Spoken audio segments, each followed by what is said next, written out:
আসসালামু আলাইকুম। আজকে আপনাদের সাথে চিকেন বাউট রেসিপিটা শেয়ার করব। আর এই রেসিপিটা আমি পানির ভাপে করেছি। খুবই মজাদার হেলদি একটা রেসিপি।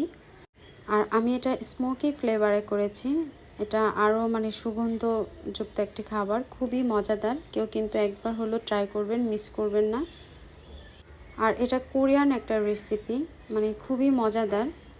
তো এর জন্য আমি মুরগির বুকের মাংসটা নিয়েছি, হাড় ছাড়া।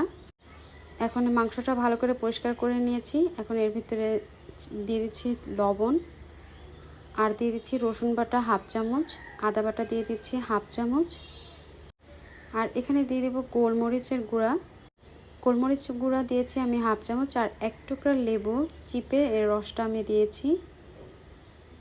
লেবুর রসটা দিলে কি একটা স্মেল ভালো আসে। আর এখন দিয়ে দিচ্ছি এক চামচ টমেটো কেচাপ। টেস্টি করবে এই চিকেনটা টমেটো কেচাপ দিলে। তারপর দিয়ে দিচ্ছি হাফ চামচ মরিচের গুঁড়া, আর রঙের জন্য হাফ চামচের চাইতে একটু কম হলুদের গুঁড়া, হাফ চামচ ধনিয়া গুঁড়া, আর হাফ চামচের চাইতে একটু কম জিরার গুঁড়া দিয়েছি। তারপর এই চিকেনটা ম্যারিনেটের জন্য আমি দিয়ে দেব এক চামচের মতো ওয়েস্টার সস, আর দিয়েছি এক টেবিল চামচ তেল, আর দিয়ে দিব এক চামচ সয়া সস। তারপর সব কিছু উপাদান খুব ভালো করে নেড়ে মাখিয়ে তারপর এটা ম্যারিনেট করতে রেখে দিব 10 থেকে 15 মিনিটের মতো। এটা বাচ্চাদের টিফিনে, বিকেলে কিংবা গেস্টদের নাস্তা হিসেবেও আপনারা ব্যবহার করতে পারেন। তো আজকের এই চিকেন বাউটা আমি আটা দিয়ে করে দেখাবো। তো এখানে আমি 1.5 বাটি, স্যুপ বাটির 1.5 বাটি নিয়েছি আটা, আর দিয়ে দিচ্ছি হাফ চামচের মতো লবণ। আর মিষ্টির জন্য এখানে আমি চিনি ব্যবহার করছি, আর আমি 4 টেবিল চামচ চিনি দিয়েছি। যেহেতু এটা পানির ভাপে করব, তাই মিষ্টির পরিমাণটা একটু বেশি দিলে বানটা খেতে ভালো লাগে। আর দিয়ে দিচ্ছি ইস্ট দিয়েছি আমি 1.5 টেবিল চামচ। তারপর এখানে আমি গুঁড়ো দুধ ব্যবহার করেছি, তা গুঁড়ো দুধ দিয়েছি আমি 3 টেবিল চামচের মতো। তারপরে শুকনো উপকরণগুলো খুব ভালো করে প্রথমে মিক্স করে নিব। আপনারা চাইলে কিন্তু এটা লিকুইড গরম দুধ দিয়েও করতে পারেন গোলাটা, আবার চাইলে পানি দিয়েও করতে পারেন। তো কুসুম গরম পানি দিয়ে আমি একটা গোলা তৈরি করে নিব। বেশি নরমও না, আবার একদম যে শক্ত হবে সেরকম না, সফট একটা গোলাই তৈরি হবে। তারপরে এই গোলাটা আমি তেল দিব। এখন তেল দিয়ে খুব ভালো করে মাখিয়ে নিব। প্রথমে তেল দিইনি, তেলটা একটু পরে দিয়েছি, যাতে করে ময়দাটা হাতে আটকে না যায়। তারপর এটা ঢাকনা দিয়ে ঢেকে রেখে দিব 1 ঘন্টার জন্য। এখন একটি প্যানের ভিতরে আমি সাদা তেল দিয়েছি, আর সাদা তেল নিয়েছি এখানে আমি 3 টেবিল চামচ। এখন ম্যারিনেট করা যে মাংসটা চিকেনের, সেই মাংসটা এখন আমি এখানে রান্না করে নিব। কোনো রকম পানি ছাড়া মিডিয়াম টু লো হিটে এটা আমি খুব ভালো করে রান্না করে নিয়েছি।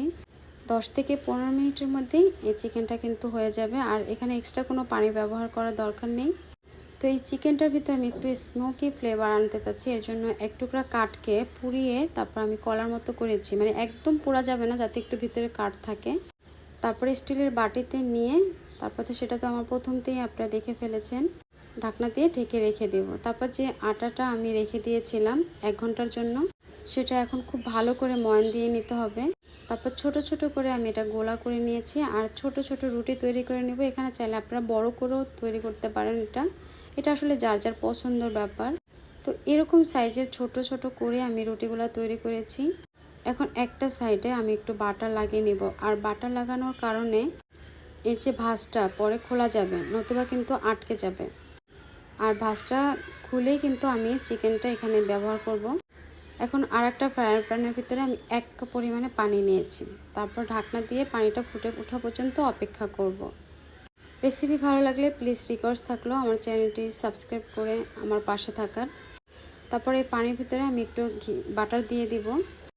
তারপর বানিয়ে রাখা সেই বানগুলো আমি এখানে দিয়ে দিব। এটা কিন্তু ফুলে ডাবল হয়, তো নাড়াচাড়া করতে সুবিধার জন্য 2টা 3টা বেশি না দেওয়াটাই ভালো। তো একবার একটা সাইড হয়ে গেলে তখন আর একটা সাইডের জন্য আমি এটা উল্টে দেব। আর এটাই হচ্ছে আমার পানিতে তৈরি চিকেন বাও রেসিপি। তারপর উল্টেও আবার আমি ঢাকনা দিয়ে ঢেকে রেখে দেব। অপেক্ষা করব পানিটা যখন একদম শুকিয়ে আসে সে পর্যন্ত।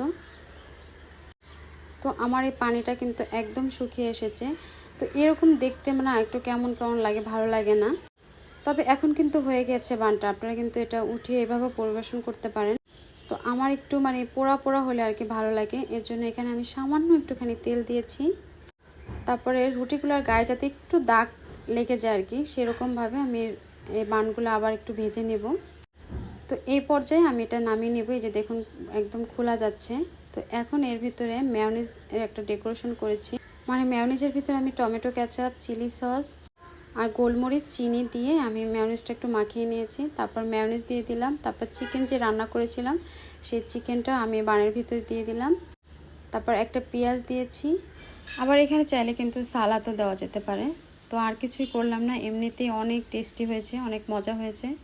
আপনারা বাসায় একবার হলেও ট্রাই করে দেখবেন। তো আজ এ পর্যন্তই, সবাই ভালো থাকবেন, সুস্থ থাকবেন, আল্লাহ হাফেজ।